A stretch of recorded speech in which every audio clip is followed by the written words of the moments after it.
Somaliland is part of Somalia. It's not a... Well, as you rightly said, we are not talking about the law of the jungle. Yeah, from the, of course, public domain. And some of the issues that you said is absolutely right. We do not deny that Somalia has been in a very difficult situation for decades now. In 1990, the Somali state collapsed. And then we've been in 10 years of civil war. And then 12 years of successive transitional governments, one after the other, as a characteristic of post-conflict environment. And then in the last 12 years plus, we have a permanent government that has been working in the government, in the country. And the world has recognized it. Somalia has just went through difficult times, but now emerging from a collapsed state, failed state, into a fragile state. Fragility is another problem that has many developing countries are suffering. So Somalia today, you can say, not anymore failed state or collapsed, but it is a fragile in terms of economy, in terms of still our political institutions are not enough grown up yet. So the country is going through different stages, but we are making a very fast progress in the last couple of years. We get back our rightful position in the international arena. We stood up and fighting against the international terrorists. One is Al-Qaeda affiliate Al-Shabaab, and the other one is ISIS, both in different corners of Somalia today. And Somalia is leading that war. Yes, the world is supporting us, so many countries, so many international organizations, the United Nations, the African Union, all of them are supporting individual countries, among which the United States, Turkey, United Kingdom, and many others are the neighboring countries as well supporting. But the lead is Somalia. It is the Somali lead that has shown progress in the fight against terrorism. So Somalia is a country that has just turned the corner, established institutions, have its own constitution, preparing right now to go into a one-person, one-vote elections after 56 years. The last time Somalia went into an election of one-person universal suffrage was 1969. So this is the time again the voter registration is going on, and we are going to have local elections and national elections as well. So today we are member of the United Nations Security Council. Today we have joined the East Africa community. We are part of, we bring back all the status that Somalia has in the Arab League, in the African Union, United Nations, all these, the IGAD. So Somalia is, alhamdulillah, back to its rightful position. Well, both terror organizations that we are speaking about, Daesh and Al-Shabaab, which is an affiliate of Al-Qaeda, both of them, they don't have a national agenda. Their agenda is international, global. They wanted to fix a global problem, not Somali problem, but unfortunately, because of the circumstances of the past, they got the opportunity to start from Somalia on these issues. So that's what makes the whole effort of African Union, the United Nations, and many other international partners to get together to fight against them. So these guys, they have been occupying a major portion of Somalia, particularly the rural Somalia. Today, they are remaining in pockets.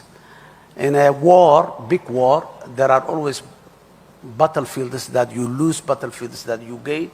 Up and downs are there, but the overall war, the Somali people, one of the success stories that we have as the Somali leadership, Somali government, is that we showed the real face of these terrorist groups to the Somali people, to the Somali nation. Now it is the people that realize that this and their principles, their way of life, their behavior does not fit to the rightful behavior of Somalia. Somalia is a very unique country with all the good qualities of a nation. We are one ethnic group, we are one religion, we have one language, But unfortunately, because of bad politics in the past, we have certain grievances, and the terrorists, they benefit from the grievances. This is why they came to their weak institutions with social grievances in the country. That was how they originally preferred Somalia to come and stay there. So, but now things are changing. People are realizing now the state is growing up and it's providing services. That's what's more important now. This term, I was elected in 2022, and until now we have recruited 6,000 teachers, public schools, and we've promised that we will be recruiting 10,000. We've established around 100 plus health posts all over. Those areas that has been liberated, we are organizing what we call the stabilization program to provide the society what they have missed for the last 17 years. No school, no health post, no water and sanitation in all those areas for 18 years. Now the government of Somalia is providing those services at its own capacity and with the help of international partners as well. So people are getting the message from the government that terrorists has no place in Somalia. That's what today we have. And I have taken the connotation that these terrorists, they are a fish swimming in the bone of water. If the water is drained from the bone, the fish cannot survive. That's the terrorists in Somalia today. Well, first of all, the Somali state has opted that a private-driven economic model. The government is playing the regulatory role in the economy. That's what makes today Mogadishu, the capital city, as a bustling city with real estate, with five-star hotels, with so many new things, major supermarkets, all international brands are available today in Mogadishu. That is the private that's making, and the government is facilitating all the necessary infrastructure for the private to do this type of business. Not only the Somalis, but as well as foreign companies as well. Turkish companies are there. They are running our international airport. Another company is running our seaport. They are also doing so many other businesses in the country.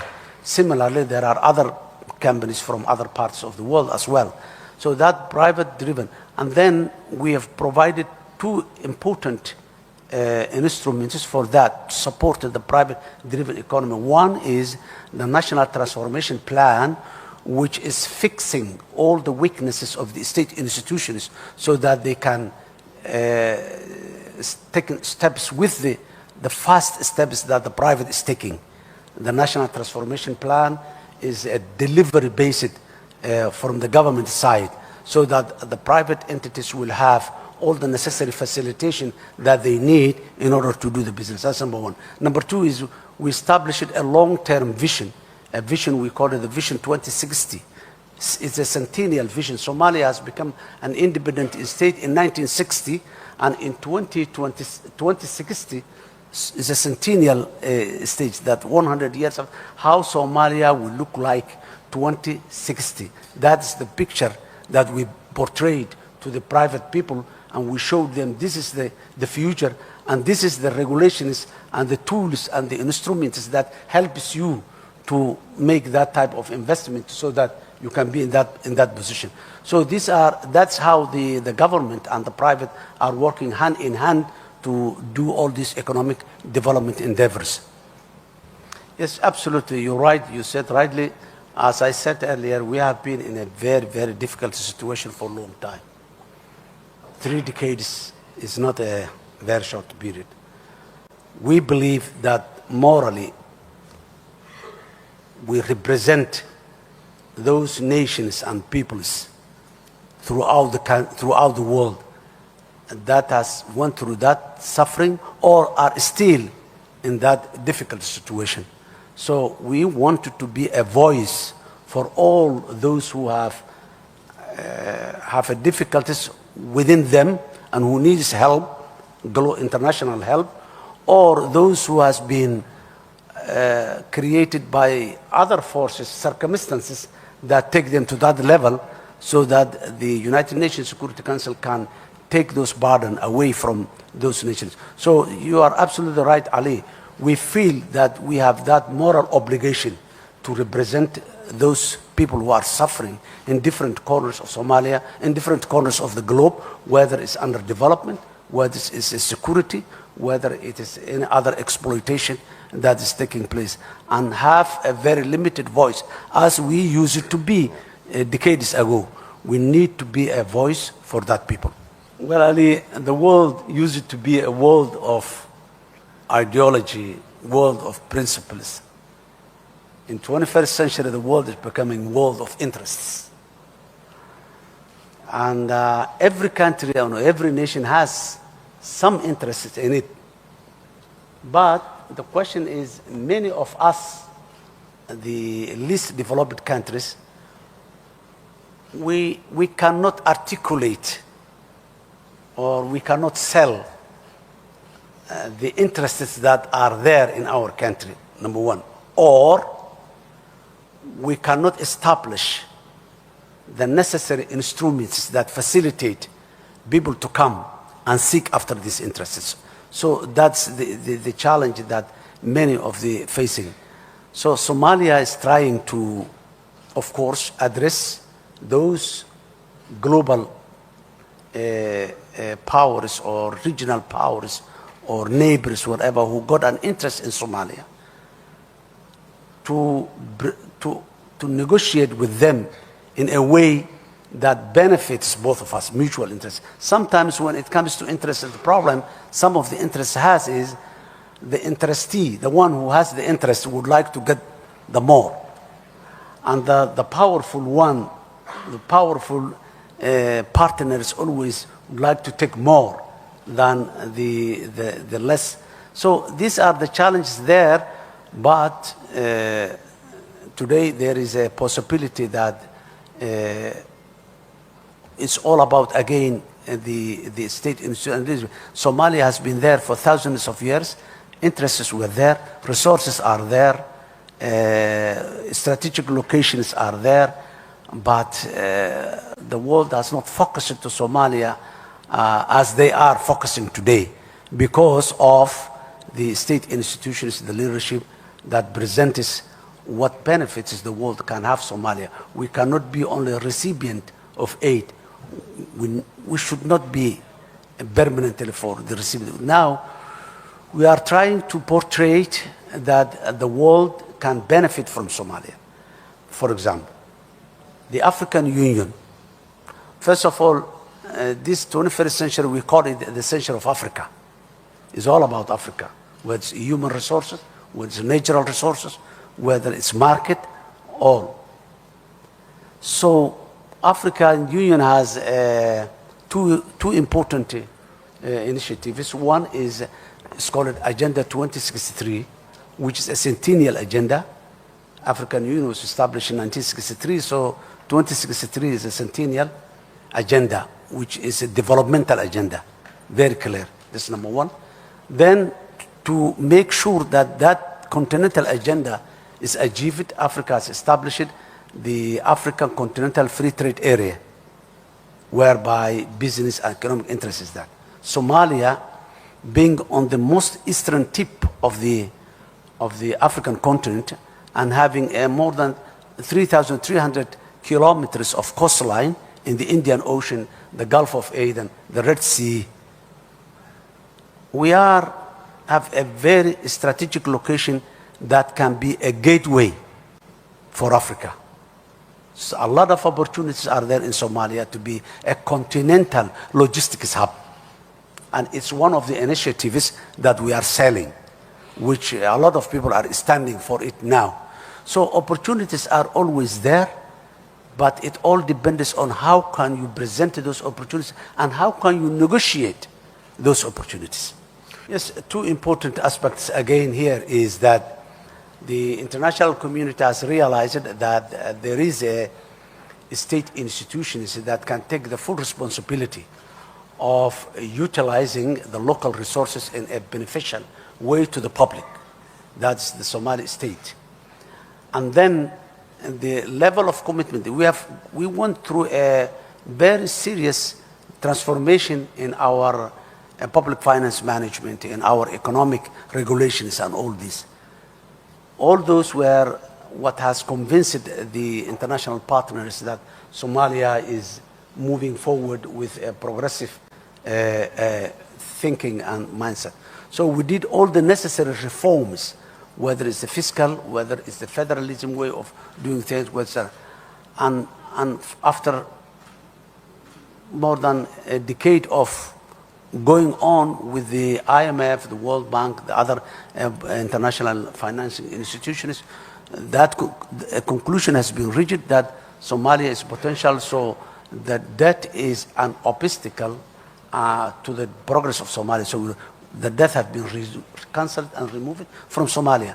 More than a year, almost more than a year now, we are without any debt, but we didn't take any loan for that time, because we make a decision in our government that we will never take a loan unless we are sure that the loan we are taking will pay back by itself, or if the loan is for public service and public utility, that the government has other sources, that we don't want loans to be accumulated again, and in a very short period of time again we go to the world and ask for debt relief. That's what has happened in many other countries. Based on that experience, Somalia, we are avoiding so far to take a loan unless we make sure that the country is secure enough, that the production sector and the economic sector is moving very fast, that we can pay back the loans that we are taking.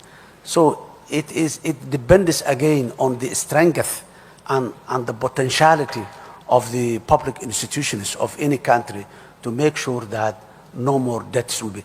Debt has been relieved to give Somalia an opportunity to move forward. Otherwise, we would have never moved anywhere. And we would have never attracted any investment if that debt is there hanging over us. But now we are attracting a lot of investment, a lot of interested people.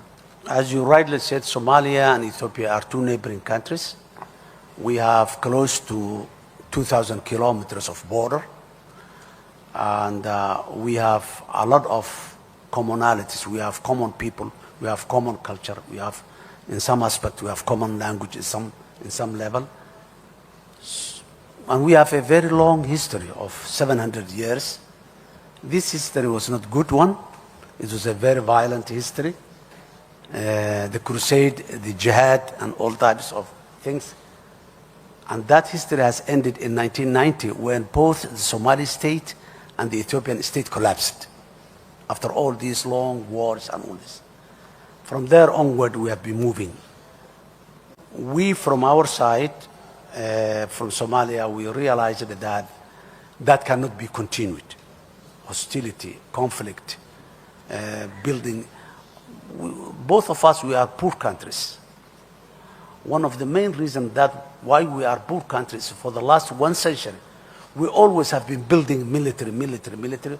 All our revenues, all our income was focused on building a huge military. Somalia has built one of the strongest army in the African continent in the 1960s, 70s, and 80s. Ethiopia did the same. And that build up of the military was the main reason why the states collapsed later on. Revolution after revolution, coup d'etat after coup d'etat, at the end, the states collapsed.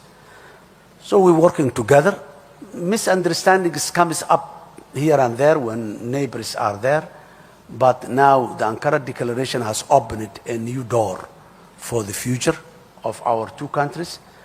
After the Ankara Declaration, I visited Addis Ababa and have a very good discussion with the leadership there. And then after that, the Prime Minister of Ethiopia has visited Mogadishu as well, have a very good discussion and dialogue. And then after that, even there is a lot of exchange of important and very VIP individuals on teams on both sides. And we are very much hopeful that the Ankara Declaration will be the opening door for a better future. But the discussions are still going on. We have another meeting after that here in Turkey, and we are going to have soon another one. So discussions we are going on, and what we want is that we don't have, from our side, Somalia, we don't have the leisure of conflict anymore. We don't want to conflict with our neighbors. And we have a motto that Somalia in peace with itself and in peace with the world. So we wanted to live a peaceful relationship with our neighbors and with the world in general. Sounds very similar to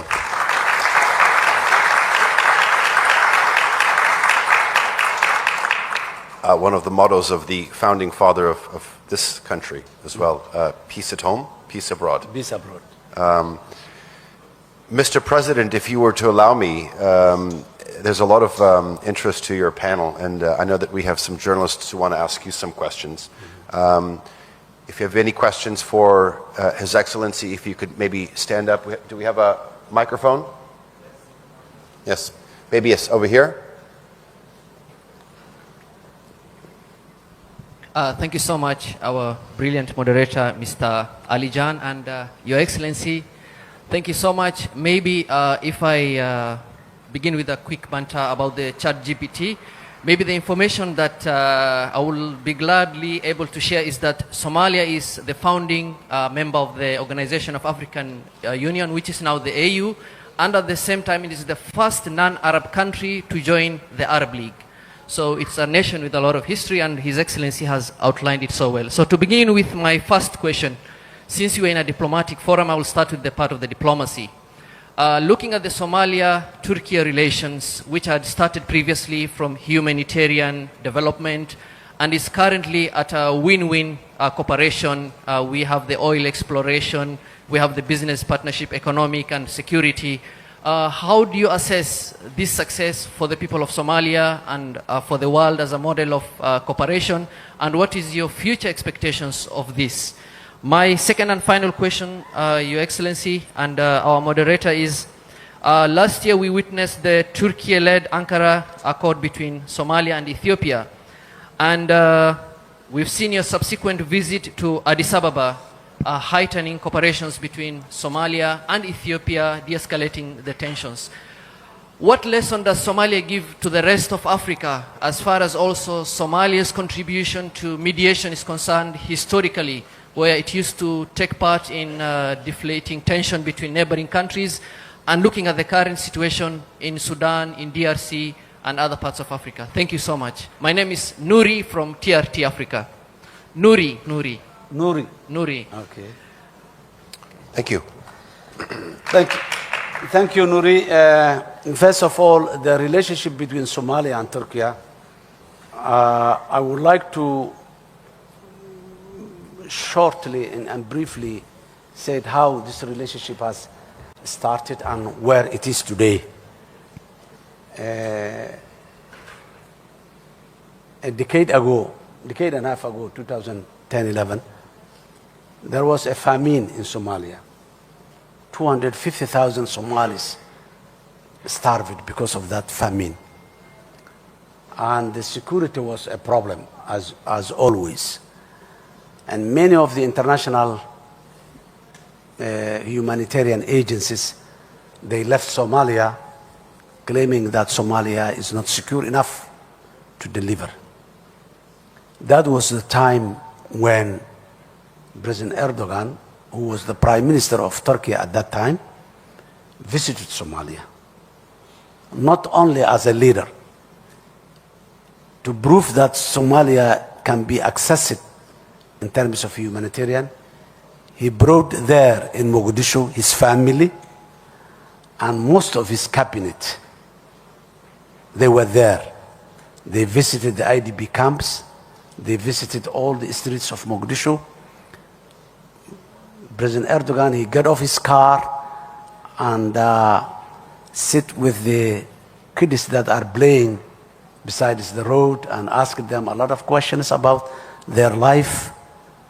From there, the world it was unbelievable to anybody that such a prominent international leader goes to Mogadishu with his family and stays there in IDP camps without any significant visible protection or security or anything, that was a game changer.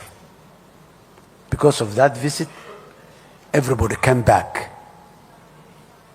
and lives were saved from there. Because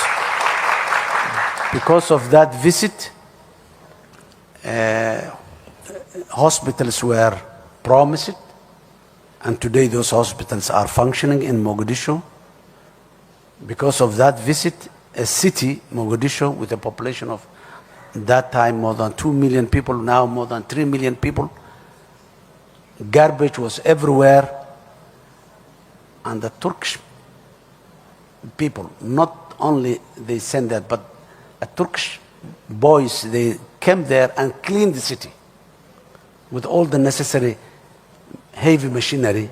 Istanbul municipality was taking that role, and they cleaned the city, even helped us to clean the city, providing us all the necessary machinery to clean and remove the garbage of 20 plus years.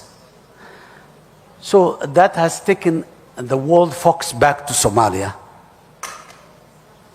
Now, again, of course, since then Somalia has been progressing, and Somalia has a lot of Turkish companies come and invested. We have a new international airport terminal. We have a lot of new facilities for the seaport, where the services have been increased 3-4 times in many places. Now again, Somalia's problem is not famine today. Somalia's problem is the terrorists. Again, Turkey has provided training. Of course, the United States, the EU, the African Union, many other has been provided training our security forces and equipping them. But Turkey has today come up with the latest technology to support our security forces and expertise as well. They didn't say, take this equipment and go and fight. They came to us and show and fight with us against the terrorists. So taking the fox back, number 2. Number 3, nobody was coming and asking about oil and gas. This is the first time in the history that Somalia oil and gas reserves are under exploration now. Seismic service going up in the offshore, you have seen it. On the onshore, again, we signed another agreement. That does not mean that we are giving this opportunity to Turkey only, but it's the only country that demanded, the only country that become interested, and that's normal. The first move advantage is always there. Turkey cannot be compared with the companies that will come maybe 10 years later when Somalia become a better oil country. So that is the relationship between Turkey. And when there is a conflict between Somalia and its neighbors, Turkey come to mediate and, of course, make the settlement. So Turkey and Somalia has a genuine partnership based on mutual interest. Okay. Mr. President, I think maybe perhaps swiftly move on to the second part of the question. I think Yes. it was what are some lessons that other parties can learn in terms of conflict resolution with your negotiations surrounding the Ankara agreement? I think the country, it was the DRC that you gave. Yes, the same he said, the Ankara Declaration. The Ankara Declaration has come out of the genuine mediation that Turkey has made. It was not an abrupt, it was a process that a Turkish delegation visited Addis Ababa, they visited Mogadishu, they talked to us a lot of different teams come. It went through a process. They asked us, they asked the Ethiopia, and at the end, President Erdogan brought together myself and the Prime Minister of Ethiopia, and we have a one complete day sitting together, and President Erdogan was sitting there from the morning till midnight. We were sitting together, and at the end we strike that deal. We were happy. Ethiopians were also happy. So that's it. What lessons can be learned is that, number one, you need an honest mediator. mediator that has no vested interest in other than peace. Turkey has a very good relationship with Somalia, as well as has a very good relationship with Ethiopia. And both Somalia and Ethiopia, Turkey has assisted them at different times in a difficult situation. So honest mediator or honest broker is a prerequisite for a successful war. That is what the best lesson that the world can learn from it. Thank you. I think we have one more question. Abdul Hamid, thank you very much. First of all, the cause of the Palestinian people, it is a moral responsibility and a religious responsibility. Qudus and Palestine. So it is an issue that Somalia has never compromised and is not going to compromise, whatever our capacity or our ability is. What we want is a peaceful resolution, as the world has recognized it, two-state solution, that Palestine state is there, Israeli state is there, and peaceful coexistence between the Palestinian people and the Jewish people is the best option, and that's what we all want to see, and we hope it will. Regarding the other issues, Somaliland is part of Somalia. It's not a... Well, as you rightly said, we are not talking about the law of the jungle. If someone comes and says, we cut this country, we cut this part from this country, and that's another case. So Somaliland is a part of Somalia, and no one has ever approached Somalia for receiving Palestinian people as replacement of their land. We don't see it as a solution. It's not whether someone recognizes or not recognizes, but the idea of removing Palestine from their own land and putting them into other people's land, I don't see that that's a solution at all. If it is solution, then it would have been discussed some way or the other. But that's not. Palestine belongs to that land, and they have been leaving that land for millennia, and definitely they will.